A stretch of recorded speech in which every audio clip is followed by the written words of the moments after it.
All right, so let's get through this. Hopefully we have enough time since this is our last lecture. Okay, so topology, reviewing two theorems we already proved last time, just to remind you of them because we're going to make reference of them today. Our first theorem is we proved that if A is compact in X and X is Hausdorff, then A is also closed in X. So if you're in a Hausdorff space, every compact set is closed. I got the question. Go ahead. Yeah, forgot, but did we prove that if A was compact and closed, what is X Hausdorff? Like, you can't analyze one set and make a conclusion about the space that you come from. Yeah. okay. Second thing we proved, kind of a weird one. If D is compact and C as a subset of D is closed, then C is also compact. So once you have a compact set, any closed subset of that set is also compact. And this is true for every topological space. This one happened to only be the case for Hausdorff topological spaces. Today we're going to move into looking at compactness in metric spaces. Remember, every metric space is Hausdorff. What is our open sets in metric spaces? Open balls and unions of open balls. In R, then we were just using the Euclidean metric for our open balls. But remember, if you're in a metric space, then you have a way of measuring distance. And an open ball, a ball centered at 1 with radius 1, is all the points whose distance is less than 1 away from that point. So once you have a metric space, you can start talking about these open balls. So an open ball is a concept inside of every metric space. That terminology makes perfect sense. So every metric space is going to be Hausdorff, so we're going to be able to use this fact. Every compact set inside of our metric space is going to be closed. And that's a fact that we'll be able to use. And remember, intuitively, what do we think of when we think a compact set? A closed-bounded interval, or a closed-bounded set. That's typically what we think in our heads. That's our intuition for what these compact things are. And it turns out our big theorem of the chapter is going to be this one. Oh no, it's going to be this one. Let A be any subset of Rn. It's compact in Rn if and only if it's both closed and bounded. So this is the big theorem of compactness that we're working our way up to. And then we'll look at some cool side effects of it going to the extreme value theorem. Okay, so that was some quick review. Now we need to really quick remind you about what sequences are. Remember what a sequence is? Yeah. What's a sequence? It's a function where your domain is every positive integer. 1 goes to something, 2 goes to something, 3 goes to something. Every positive integer goes to something. Okay, so we have this concept of nested intervals now. So nested intervals, it's a sequence of these closed intervals, a n to b n. These are all subsets of the real numbers. So an example of something that might be in there is like the closed interval 1 to 2. You with me? Okay, so we've got these nested intervals. This is a sequence of intervals where the next interval in the sequence is always a subset of the previous interval. So it's always getting smaller and smaller as we go, or staying the same size. Maybe getting smaller, maybe staying the same size. So your first closed interval might be like this, A1 to B1. The next interval has to be a subset of it. Maybe the same size or maybe smaller, but can't be bigger. And similarly for A3 to B3, A4 to B4, A5 to B5, AN to BN. Those are nested intervals. Make sense? Okay, so what we're going to prove now is what we call in calculus the nested interval theorem. Here's what we do.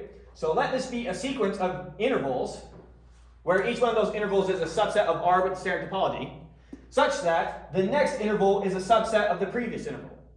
Or in other words, let them be nested intervals. Good so far with the notation? Bit dense? Okay, then the intersection from n equals 1 to infinity of all those intervals is not empty. If I do this infinitely many times, even if I'm making it smaller and smaller and smaller as I go, I'm guaranteed that there's always a point in every single one of those sets. I can never have nested intervals and get so small that we no longer have a point in there. There will always be at least one point. Because my ANs can keep getting bigger and bigger, but they can't get past my BNs, which are getting smaller and smaller. And so you'd eventually get to the point, if you try to keep making it smaller and smaller, you'd eventually get so that you get closed intervals like 1 to 1. And 1 to 1 is a closed interval. That's just a set containing 1. It's a 1 element interval. So intuitively, that's what we're showing. No matter how small you make it, even if you make its width 0, it still has at least one element in there. So you can't have 1, 1 in this. So these could potentially get to the point where you have the same element on both sides. Like 1, 1, 1, 1 could be in there, but then you can't get any smaller than that. How do you create a nested interval smaller than that? You can't. You just have to use it again and again and again. Gotcha. So these nested intervals have to go on forever and ever and ever. And if it got to the point where it was that, it would have to continue to be that forever and ever and ever. You can't ever get to the point where they're empty. That's what we're proving. So we're going to prove that the intersection of all infinitely many of those intervals is not empty. There's at least one thing in there. Maybe infinitely many things in there, but at least one thing in there. How could there be infinitely many things in there? Imagine every single one of these intervals was just 1 to 2. 1 to 2, 1 to 2, 1 to 2, infinitely many times. That's nested intervals. The next one's always a subset of the previous one. It's just never changing size. And in that case, its cardinality is infinite. There's infinitely many things in there. So it could be infinite, could be 1, but there's always at least one thing in there. Okay. So that's what we're proving. First thing to observe. A1 is always less than or equal to A2, is always less than or equal to A3, is always less than or equal to A4, dot, dot, dot, is always less than or equal to AN, and all your ANs have to be less than or equal to their corresponding BNs. And Bn has to be less than or equal to dot, dot, dot, B3 has to be less than or equal to B2 has to be less than or equal to B1. You get that massive inequality, string of inequalities there? Okay. Now I'm going to let A equal the supremum of all my ANs. Supremum is the least upper bound. It's the smallest number that's bigger than all my ANs. Yes. It's the smallest number that's bigger than all my ANs. So big A is the smallest thing you can find that's bigger than all our A's. B is the infimum of my BNs. It is the greatest lower bound. It's the biggest number you can find on the number line that's still less than all my B's. Make sense? Okay. And note that A is less than or equal to B because your greatest upper or your least upper bound over here is going to be a lower bound for all your B's. This is your greatest lower bound. A over here is going to be a lower bound. So your B is for sure going to be greater than or equal to your A. So this closed interval A to B is going to be non-empty. There's going to be at least one thing in there. If I take the supremum of all my A's and the infimum of all my B's, I'm guaranteed that there's at least one thing in there because my A has to be less than or equal to my B. Maybe they're the same, in which case it's a singleton set and it only contains one number in there. Okay. So now, what I'm going to show is that the intersection of all infinitely many of these things is that interval. And therefore, the intersection is not empty.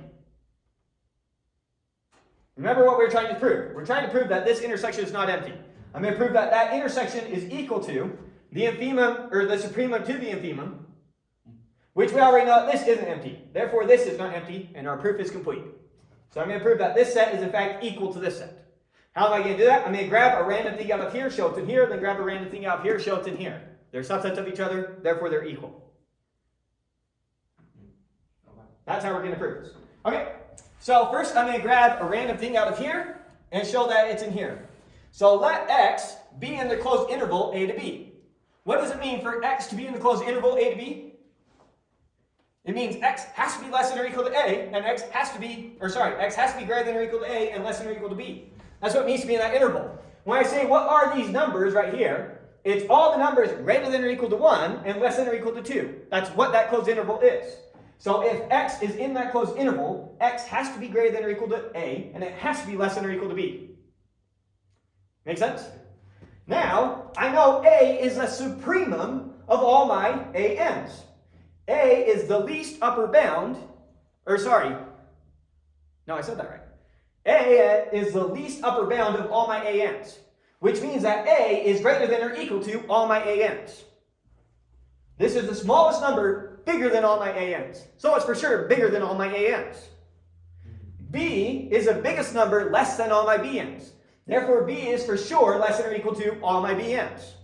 So I have A is sandwiched between A and B. I know all my ANs are less than or equal to A. I know all my BNs are less than or equal to B. Therefore, X has to be sandwiched between all my ANs and BNs. Okay. So for every n, x is between a and b n. So it's in every single one of those sets. So when you take their intersection, x is in all of them. Since x is between it, for every a and a b n, x is in every single set. What's the intersection of all the sets? It's everything that's in all those sets. X is for sure in all those sets, so x is in the intersection of all those sets. Good. So, what we've shown so far is that if x is in this, then it's in this. Therefore, this set is a subset of this set. Now, strictly for the sake of our proof, we're done. Since everything that's in here is in here, and since this isn't empty, this isn't empty, and so we're technically done with our proof, I'm going to prove that this is also a subset of this, just because it's a useful fact from calculus. So not only is that interval not empty, but it's exactly equal to the closed interval from the supremum of your ANs to the infimum of your BNs. So it's just a cool fact. But technically speaking, we're done with the proof. But I want to go all the way. Okay. So now, I'm going to show everything that's in here is in here. So let x be in the intersection of all these sets. That means that x is between an and bn for every single an and for every single bn. That's the only way it could be in every single one of those sets. What does that mean? That means x is greater than or equal to every single an. So x is an upper bound for all the ans. Big A is the least upper bound for all the ans. X is an upper bound for all the ans. So A has to be less than or equal to x. Furthermore, x is less than or equal to all the bn's, which means that x is a lower bound for all the bn's. B is the greatest lower bound. X is a lower bound. So B has to be greater than or equal to x. Maybe they're the same, but if they're not the same, B has to be bigger. So x has to be sandwiched between A and B. If x is sandwiched between A and B, it's in the closed interval A to B. And so we just barely showed that if it's in here, it's in here. Or in other words, that set's a subset of that set. So we showed the two sets are subsets of each other, therefore they're equal, therefore it's not empty. Follow that proof? Cool. A lot of notation going on, but the actual logic of it isn't bad. It's just that that's notation. One of the students saw me writing it up, and she asked me, why do you keep writing all these frowny faces? And now I can't not see them. Now I can't not see it. Yeah. I intentionally waited until I got the proof to point it out, because now it bugs me. Oh, there's more in this one. Sorry. Okay, so our next theorem here. We're going to show every interval, every closed interval A to B like this, is compact in the real numbers with the standard topology.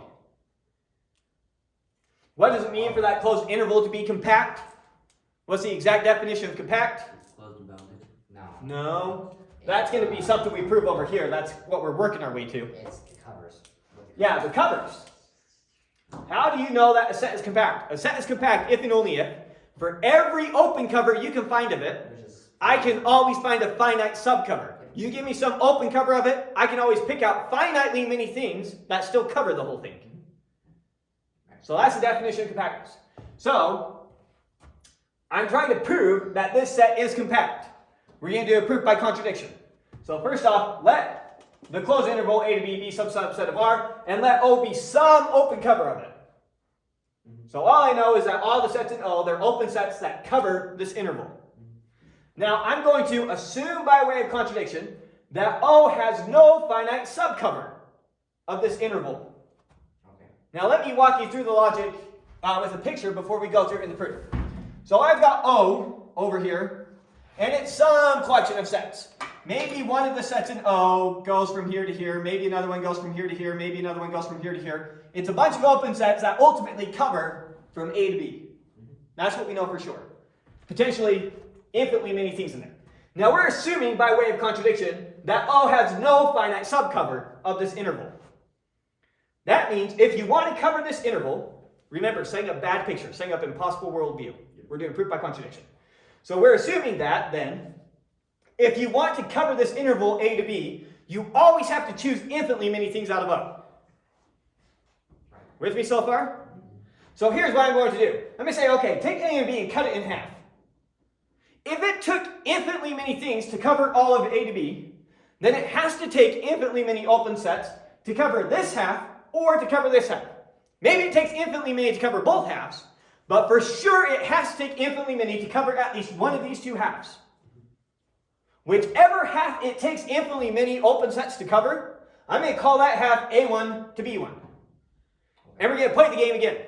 You're telling me it takes infinitely many things to cover from A1 to B1. I'm going to split in half. I'm going to say that it either takes infinitely many to cover this half, or infinitely many to cover this half. Pick one of them. Say it took this one. We're going to call that A2 to B2. And then A3 to B3, A4 to B4. And every time I make it smaller, it still has to take infinitely many sets to cover. And I'm going to keep making it so small that it fits inside just one of your open sets. Contradiction.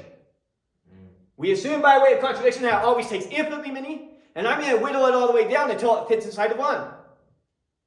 And so it took infinitely many, and yet I got inside of one. Contradiction. Therefore, there had to have been a finite subcover. That's the big picture logic of what's going on here. All right, we ready to get into the details? So, assume by way of contradiction that O has no finite subcover, and consider the two half intervals. Remember, A plus B over 2 is the midpoint here. That's A, that's B, that's their midpoint, their average. So consider the two intervals A2, A plus B over 2, and A plus B over 2 to B. We split it in two. Then one of these half intervals must require an infinite subcover. Right? Whatever half that is, we're going to call it A1 to B1. Again, let A2 to B2 be the half of A1 to B1 requiring an infinite subcover. And we do this in general. In general, let AN plus 1 to BN plus 1 be the half of AN to BN requiring an infinite subcover. So I have just constructed a bunch of nested intervals. Notice that these are all nested intervals. And there's two things, and there's something very important happening with these nested intervals. With these nested intervals, I keep halving their size every time. What is the length of this interval? A. Yeah, what is that distance? B subtract A. B minus A. What's half of that? B minus A over 2. What's 1/4 of that? B minus A over 4. Cut that in half again. Now we're talking about B minus A over 8. B minus A over 16. B minus A over 32. I can make so that the interval, the distance of the interval, the length of the interval that we're talking about, arbitrarily small. And I'm going to make it so small that it fits inside just one open set. Guaranteed. Okay. So we made our nested intervals. We set those up, and I told you how to set those up. So now we're going to observe two things. First off, consider the nested intervals AN to BN. These are all nested intervals that we got. So I'm guaranteed now from over here, we're going to use this fact, that there is something in the intersection of all those sets. We're going to be using that fact. And also observe that the distance from the length of BN, of the nth interval, is B minus A over 2 to the n. So for B1 to A1, that was your first half, right here. That was B minus A over 2 to the 1. And for B2, for our second interval, it was 1/4. And for our third one, it was 1/8. Our fourth one, it was 1/16, etc. So, and observe that that is equal to that. And then finally, AN to BN has no finite subcover for each n we choose in the positive integers. Remember, we always took the half that had an infinite subcover. It required an infinite subcover. It for sure had no finite subcover. Okay, so always has to have a finite subcover. Its distance is going to 0, and they're nested intervals. Those are the three important facts right there. Okay, so now since they're nested intervals, there has to be something in the intersection of all infinitely many of them. So let x be the thing in there. And now remember, you gave me this open cover to begin with. You gave me some arbitrary open cover of this thing. So since it's an open cover of A to B and x is in there, there has to be some set in O such that x is in there. X had to show up in one of these open cover sets, one of these open sets in our open cover. And now I'm going to prove, and we can get a small enough interval that's also completely inside of U. Okay. Now, since x is in U, notice we're in the standard topology. Since x is in U, there has to be some open ball centered at x that's a subset of U. And so, there must exist some positive number, this is the radius of our ball, such that x is in that ball, and that ball is a subset of u. Remember, this open interval, that's just the open ball centered at x. We go epsilon units to the left, epsilon units to the right, and we get everything in between. Okay, that has to be a subset of u. Now, Archimedean property. Then, there must exist some natural number such that b minus a over n is smaller than any small number you give me.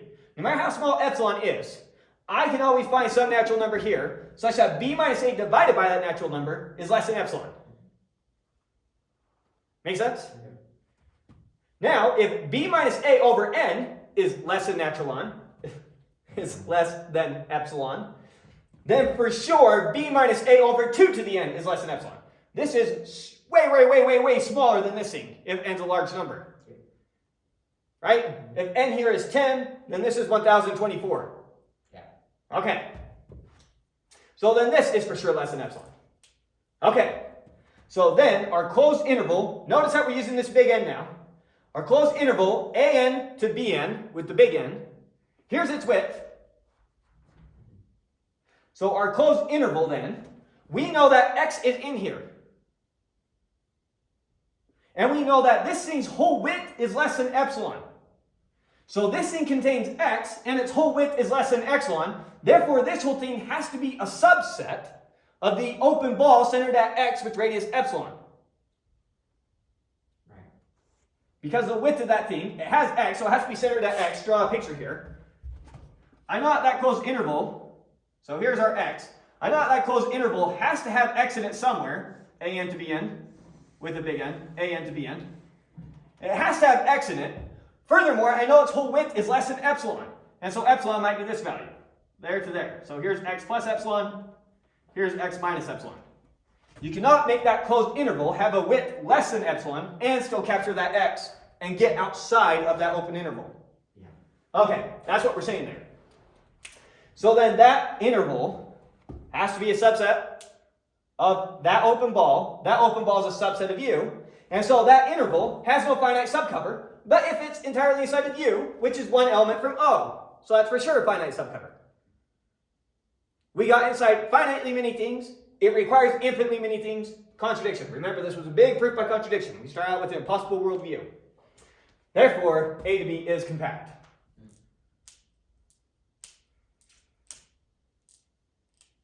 Good? All right. Quick corollary of this fact. We already proved last week that the cross products of compact sets are compact.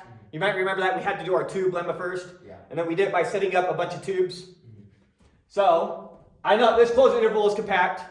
I know that the cross product of compact sets are compact. Therefore, the cross product of any number of open intervals is also going to be compact.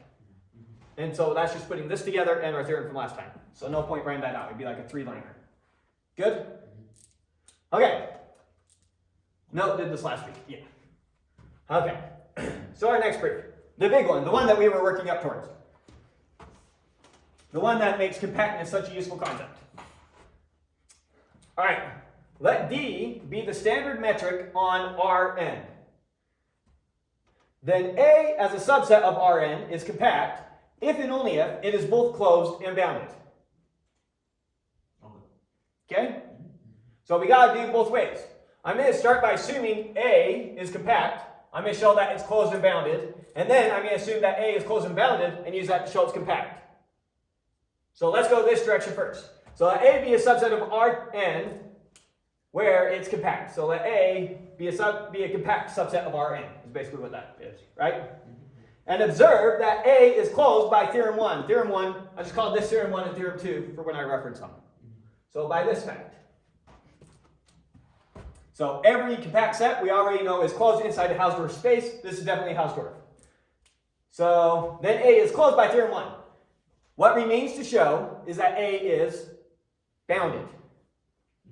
Okay. Now here's what we're going to do. Pick any little a and big A. Doesn't matter which one you choose. Get a picture over here. Potentially our big A, it could be something like this.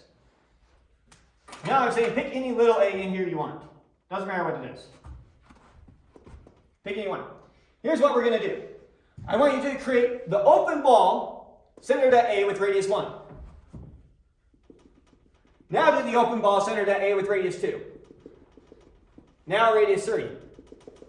Now radius 4. And do that for all infinitely many n. Eventually, we're going to cover our entire topological space. We're for sure eventually going to cover A. Yeah. Okay, so I just created an open cover on A. Oh. If A is compact, what am I guaranteed? It has a finite subcover. It has a finite subcover, which means I could have limited myself to finitely many of these open balls. And so with finitely many of these open balls, I can pick my biggest open ball, and they would have all been assigned my biggest open ball. And so then, A is going to be bounded by my biggest open ball. So we set up infinitely many of these open balls covering A. We're guaranteed, since that's an open cover, we're guaranteed we could have just used finitely many. So get those finitely many. Of those finitely many, since they're all nested inside of each other, just pick the biggest one. The biggest one for sure covers A. Since we can fit A inside of one open ball, A has to be bounded. Right. That's logic there. Okay. So now let little a be any point in big A, and observe that O equal to the set of all these open balls centered at A with radius n for every single natural number is an open cover. Then O has a finite subcover with the largest open ball, call it A with radius big M. Then A has to be a subset of that ball, and so A is bounded. It's bounded by the number M. Okay. Now we gotta go the other direction. Now, assume A is closed and bounded, we're trying to show it's compact. Now remember, we're in Rn here, so we could be potentially in a 10-dimensional space. So a point in 3-dimensional space has 3 coordinates, a point in 10-dimensional space has 10 coordinates. So let A, with coordinates A1, A2, A3, A4, AN, depending on how many dimensions of space we're in, be any point in big A. Okay. Now, since I know that big A is bounded, then I can bound all the points in big A in their x direction by some big number m, and in their y direction by some big number m, and in their z direction by some big number m, and in their w direction by some big number m, etc. So then A has to be a subset of whatever the x coordinate is going m to the left and m to the right, cross with whatever the y coordinate is going m to the left, m to the right, cross with whatever ... all the way to whatever your nth coordinate is going m to the left and m to the right. That's what means to be bounded. And so we basically encased A inside this big rectangular prism. Some hyperdimensional rectangular prism, but yeah. Easiest to think about this in 3 dimensions. Which I don't want to rewrite out that set, so I'm just going to call it B. So B is a cross product of all these things that for sure bound A. So since A is bounded, I know it has to be a subset of B. So then A is a subset of B. And we know that B is compact. How do I know B is compact? Because of that theorem? Because of what we just talked about up here. Oh. So A is a subset of B. I know B is compact, and therefore A is closed. Oh, sorry, I know B is compact, and I know A is closed, because that's what we assumed, A is closed and bounded. So now I got, it's a subset of a compact set, so now I say then A is compact by theorem 2. What was theorem 2? If D is compact and C is a subset of D where it's closed, then C is also compact. So B was compact, A is a subset of B where A is closed, therefore A is also compact. Any closed set that's a subset of a compact set is also compact. That's what we proved back when we proved this one. Yeah. Okay, and there it is, the big daddy. Not too bad, right? And there we go, we finally tied all this open cover stuff to what our actual intuition is for when someone thinks of a compact set. They think of something that's closed and bounded. Right. All right, some examples. Yes or no is it compact? We're looking at S1 in R2. So that's a circle in R2. Is it compact? Yeah. Yeah, it's closed and bounded. What about the torus in R3? So there's two ways we can think about the torus. You can think about the torus as S1 cross S1. Take a circle and to each point on the circle assign a circle. And you end up creating the surface of a donut. Or, if you remember doing these quotient maps, you just start out with this square here. So we include all the points here. And I do a mapping that maps those points around to themselves. Grab a paper really quick to make sure we're seeing this. So I start out with something like this. And I assign these points to these points. And then I go around and I assign these points around to there. So what we started with is for sure compact. This is closed and bounded. And then continuous functions preserve compactness. And the quotient map is continuous. So mapping it like that was continuous, so still compact. And then mapping it like that's still continuous, so still compact. So that's two ways you can think about that. All right, let's go back to the annulus. That's just assigning it like that. That's obviously compact. Start with compact set. Run it through a continuous function. Still compact. The Mobius strip, same thing. That's twisting it as we go. Can't really do that unless you cut it thinner. Right? Because you got to twist it around and attach it like that. The Klein bottle, can't even begin to picture it. But hey, it's compact. That's easy to show. Because you start with a compact set, run it through some continuous functions. Just glue that to that, and away we go. Okay, so there's some feel-good examples about compact sets. They're closed and bounded sets, just like we have been saying. Any questions before I move the camera? All right. Now our most dense theorem of the night. Not the most important one topologically speaking, probably the most important one calculus speaking. The most important theorem in calculus? The most important one we're covering tonight for calculus. In calculus, it's called the sequential compactness theorem. Let me, I know these markers work, so stick with them. Okay. So next, let Xt be a metric space, and let A be some compact set in X. If Xn is a sequence in A, then it must have some subsequence. There must exist some subsequence such that the limit of that subsequence is something in A. Can you quick run over what subsequence is? So let's start out with just a sequence. So you're familiar with the sequence 1 over n. Yep. And that's just 1 over 1, 1 over 2, 1 over 3, 1 over 4, 1 over 5, 1 over 6, dot, dot, dot.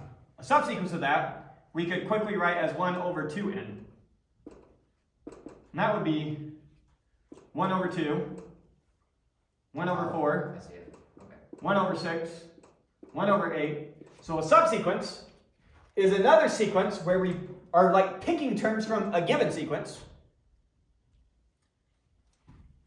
maintaining the same order.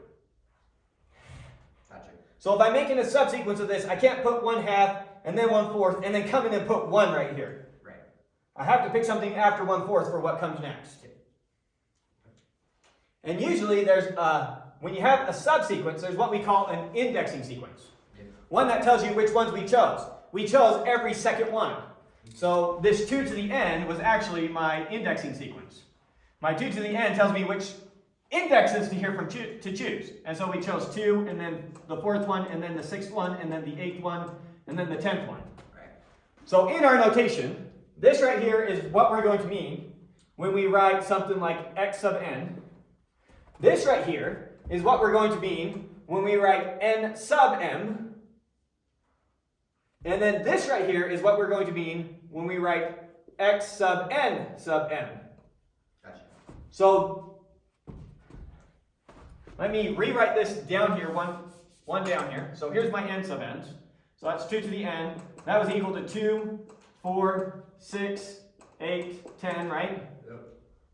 If I called each one of these, notice I could have called this one, this was my first term, that's x sub 1. This one's x sub 2. This one's x sub 3. This one's x sub 4. Then what did we choose down here? We chose x sub 2, x sub 4, x sub 6, x sub 8, right? And so notice we chose x sub whatever this thing is. So my n sub m is these numbers. This is my n sub 1. This is my n sub 2. This is my n sub 3. This is my n sub 4. Okay, so it's a really simple concept, a subsequence of a sequence, but the notation is really easy to get lost in. And so that's what we're saying here. There must exist some subsequence of our given sequence. Sorry, here's our given sequence. It must have some subsequence that converges inside of the set. So let me give you an example. Let's do kind of a stupid example. Let's say that here's my set A, and my sequence goes like this. It goes from this point to this point to this point to this point and repeats. You with me? Yep. There's my sequence. It's not getting arbitrarily close to anything. It's not converging to anything. But I can take its subsequence, which is just using this point over and over again. Okay. Right? So my sequence might be going from A to B to C to D, and then repeating. A subsequence of that would just be A, dot, dot, dot. That for sure converges to A. So every sequence, no matter how clever you get, as long as you stay inside this compact set, do it however clever way you want, I can always find some subsequence of it that converges to a point in A. That's what we're proving. Okay. So let's get this kicked off. So let xn be any sequence in A. Maybe it converges, maybe it doesn't. Maybe it's some cyclic thing like this. Maybe it's just some random thing jumping all over the place. Who knows what it's doing? But we got some sequence in A. We will show that there must be at least one little a in big A, such that every open ball centered at that little a contains infinitely many terms from this sequence. I'm going to show you that no matter what sequence you come up with in A, I can always pick some point in there, such that no matter how small of an open ball you make around that point, it always contains infinitely many points from your sequence. In the sequence we chose here, that's real easy because I could just pick little a as a point. Then any open ball you pick around there contains infinitely many. But maybe you pick something weird and random, and who knows what does. I'm going to show that I can always find at least one point in there, such that no matter how small of an open ball you make around it, it contains infinitely many terms from your sequence. Now I'm going to prove that by contradiction. Okay. So proving that there is a point that will always contain infinitely many elements from your sequence. Assume by way of contradiction that there is no such point. Or in other words, that means that for every point in A, there exists some open ball I can create around that point, such that it contains only a finite number of elements from A. If there is no A I can find in there, such that every open ball around it contains infinitely many points, then that means that for every single A in there, you were able to find some open ball around it that only contained finitely many points. Okay, we're going to create an open cover from those balls. So let's see. Then for every little a and big A, there must exist some open ball, there must exist some radius centered at A, so some open ball, such that that open ball contains only a finite number of elements from A.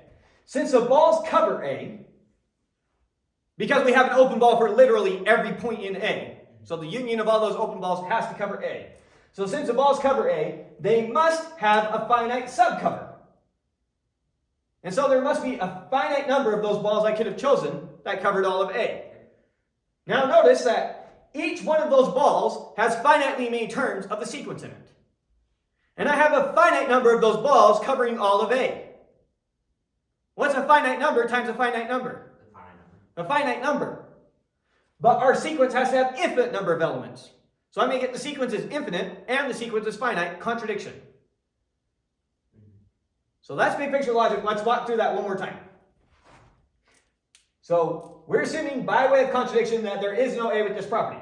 So that means for any point you choose in big A, there must exist some radius I can place around it, such that that open ball contains only a finite number of elements from A.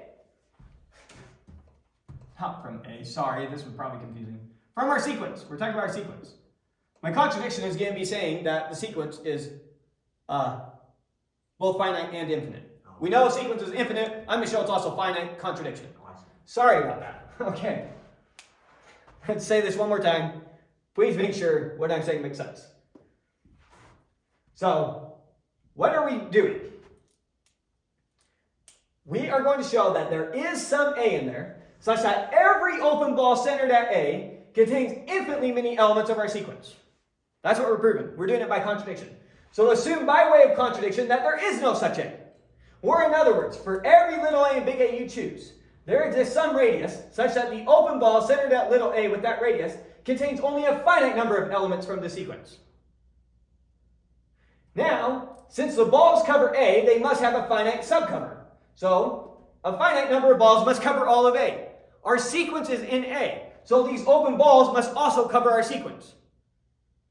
Each open ball only has finitely many elements in it. There's only a finite number of open balls, and yet our sequence is infinite. So then finitely many balls with finitely many elements of x sub n cover x sub n. Contradiction. Again, x sub n is infinite and x sub n is finite. Doesn't work. Therefore, there has to be this A. So we just barely showed then that there must exist some A, at least one little A you can choose in here, such that no matter how small of an open ball you pick around it, no matter which open ball you pick around it, then that open ball has infinitely many elements of our sequence for any epsilon you choose. Doesn't matter how small you make the open ball around A, it will always contain infinitely many elements of our sequence. That was a hard part of the proof. Now showing that we can get a convergent subsequence is the easy part. So here's how this is going to work. So whatever your sequence is, redrawing our picture over here. So here's our A. I'll use little a will be our point here. That'll be fine. So whatever your weird sequence is, I just barely showed that there has to be some little a. So blue here, this is your sequence. It's all over the place. But there has to be some point, and then we'll say it's spiraling, getting closer and closer to A. We just barely showed that there has to be some point in the sequence. No matter what sequence you came up with, there has to be some point in there, such that no matter how small of an open ball you make around that point, you contain infinitely many terms from our blue sequence. And now we're going to create a subsequence that converges to A. How am I going to do that? I'm going to take the open ball centered at A with radius 1. So I'm going to take the open ball centered at A with radius 1. I'm going to arbitrarily pick something out of there. Pick this thing. That's going to be the first term of our sequence. Now I'm going to do that with open ball with radius 1/2. And now I'm going to pick something in there. Just make sure I pick something after the first thing I picked.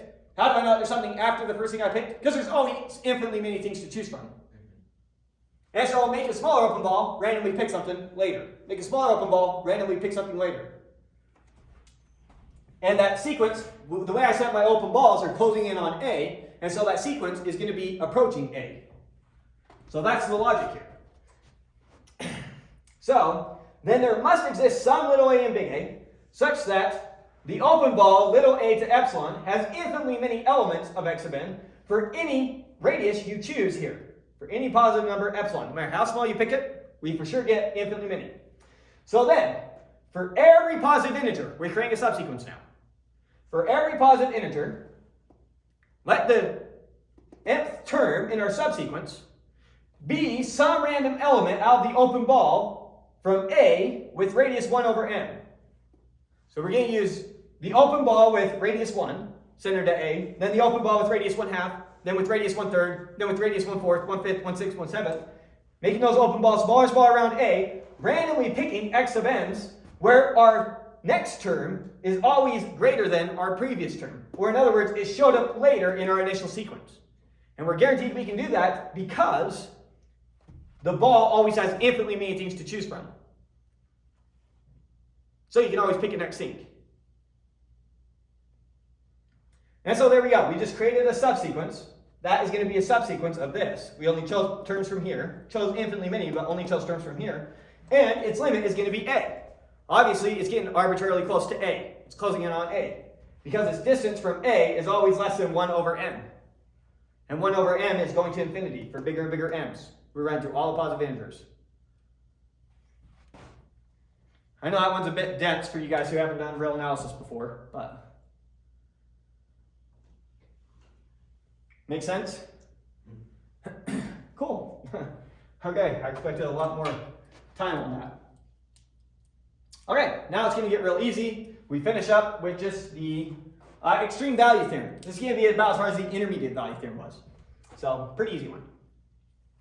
Alright, extreme value theorem, famous theorem from calculus. I'm going to give you the calculus definition, give you intuition, and then we'll prove the topology definition and see how you get the calculus one for free. So, calculus version of it.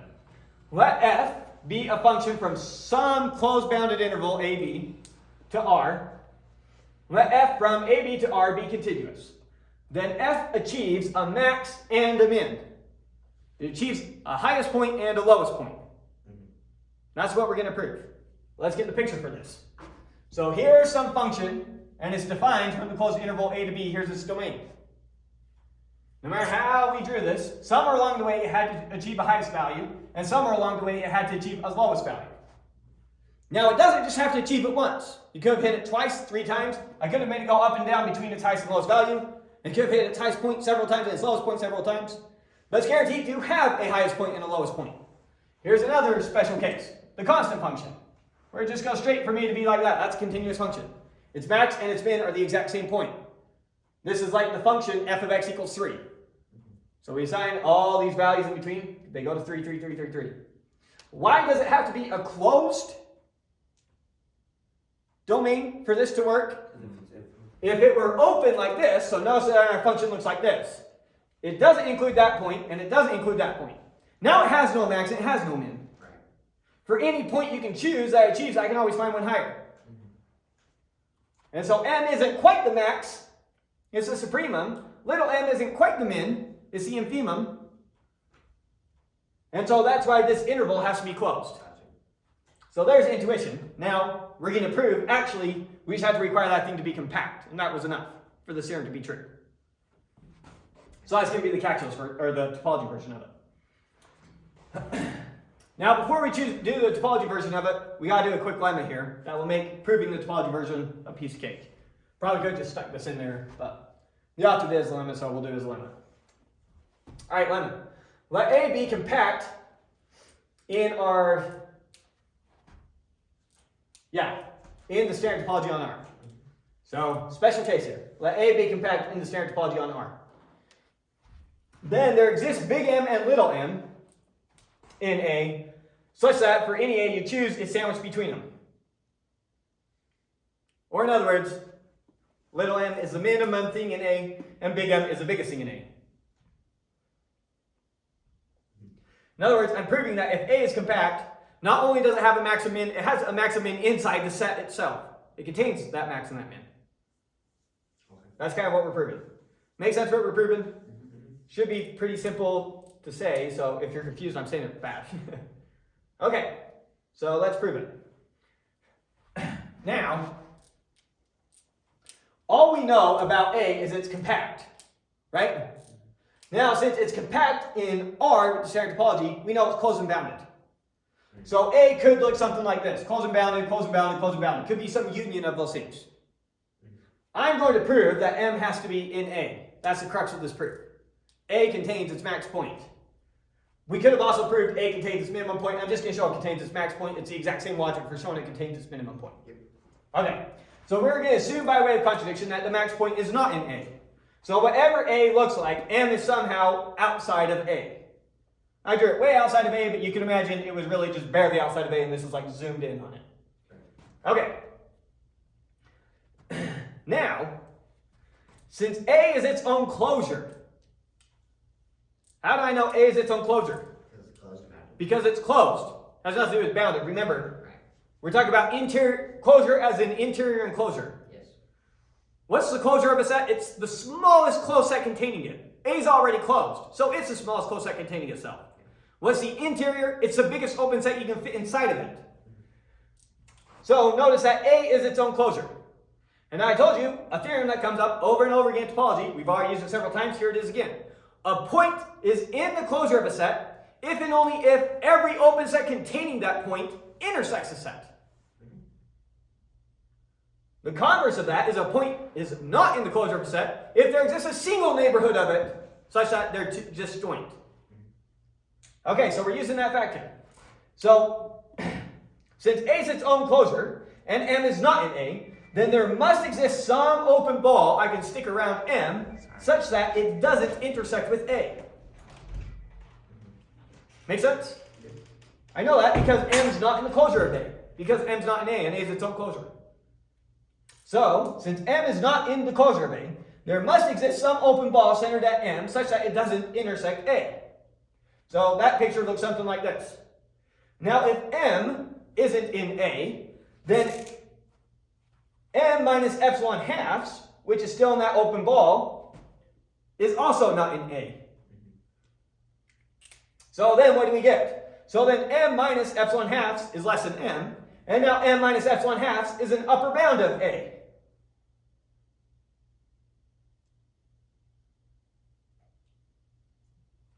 Contradiction. Because M is the max element of A. M is a supremum of A. It's its least upper bound. Here's another thing that is an upper bound, and it's less than M. Make sense? And then you would do similar logic for arguing that little m has to be in A. You take little m over here, find some open ball around it, and then argue that m's not the infimum, but this point to the right of m.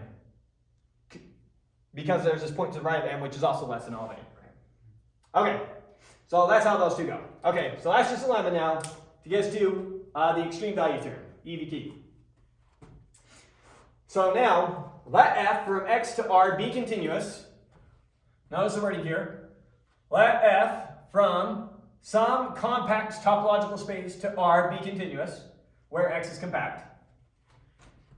Over here we said that F achieves a maximum in. I'm going to say that over here, we're just going to name those things. So then there must be 2 points in our domain, A and B, such that A gives us, A when we run it through the function gives us a minimum, and B when we run it through the function gives us a maximum. Or in other words, such that f of x is sandwiched between f of A and f of B for every little x and big X. For every point in our domain, run it through the function, it's sandwiched between these two values. So this is my little m, this is my big M. Make sense? Okay, that's what we're proving. And then you see how if you do this, you get this for free. Yeah. This is just a special case of this, it's just that compact space instead of any compact space. Okay. Now, since x is compact and f is continuous, intuitively, what do continuous functions do? Preserve things. Preserve topological properties. And we already proved that continuous functions preserve compactness. They preserve Hausdorff. They preserve connectedness. They preserve whatever topological properties we're talking about. Continuous functions always preserve them. So, since x is compact and f is continuous, then f of x must also be compact in R. Remember, this function maps from any compact space to R, but the image is still for sure R. Okay, so whatever f of x is, it is a compact subset of R, using the standard topology. Privately said. Okay, so f of x now is a subset of R that's compact. What did we show over here? That it must have a minimum and a maximum. This we showed. If A is any compact subset of R with the standard topology, then it has a maximum and a maximum. We already showed that f of big X here is a compact subset of R. So it has to have a minimum and a maximum. So there exists little m and big M in f of x, f of big X, such that little m is min and big M is the max. Okay. Now, since little m and big M are in the image of big X, then there must have been two things in the domain that map to them. So there must have been an A in the domain, such that f of A was little m, and there must have been a B in the domain, such that f of B was big M. Okay, so then we know, by definition of n being the min and big M being the max, that f of x is sandwiched between those two values for every little x and big X. But little m is f of A and big M is f of B, so f of x is sandwiched between f of A and f of B for every point in the domain. So there's a min and max. So it's exactly what we were trying to say here. Yep. That we got right there. Good? Gotcha.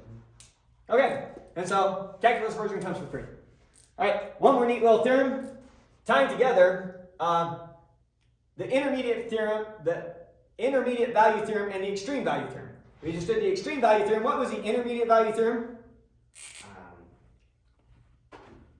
If you run a connected function, if you run a connected domain through a continuous function, then the output, if it contains a number y sub 1 and y sub 2, it contains every number between them as well. Yep. That was the intermediate value theorem.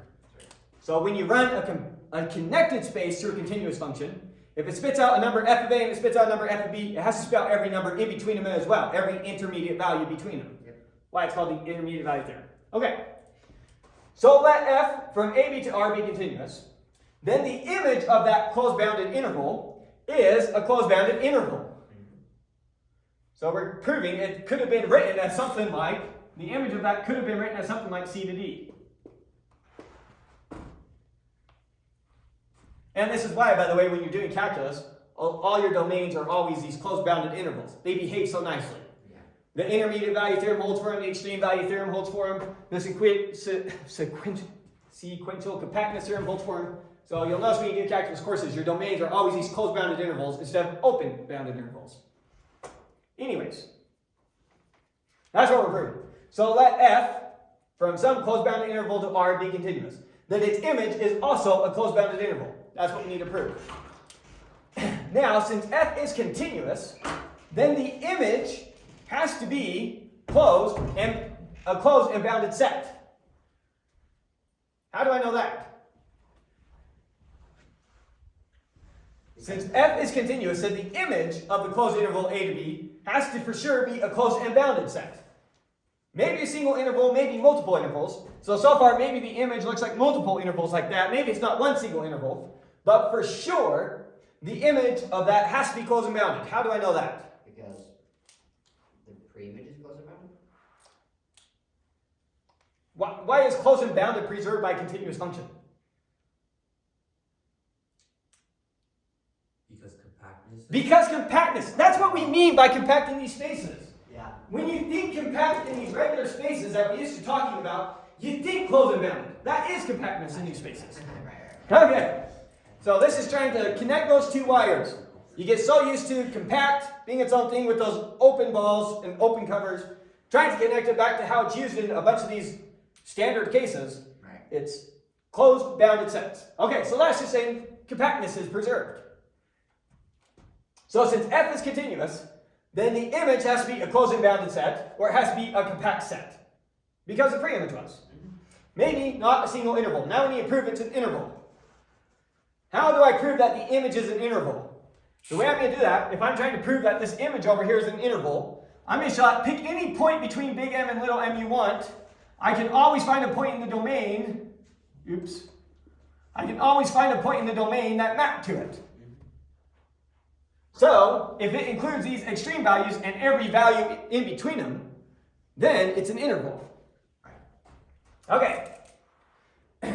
So, by the extreme value theorem, I know the image of this thing contains a little m and a big M, such that little m is min and big M sub x. So I know it has a little m and a big M, but now I need to argue it has every point in between as well. And that it's not multiple closed intervals like this, but one continuous closed interval. Okay, so by the extreme value theorem, it has a min and a max. Now, by the intermediate value theorem, how do I know I can apply the intermediate value theorem? Because you can show that that it contains all the points in between those. Because the domain is Closed. Okay. What? the intermediate value theorem held for what kind of domain?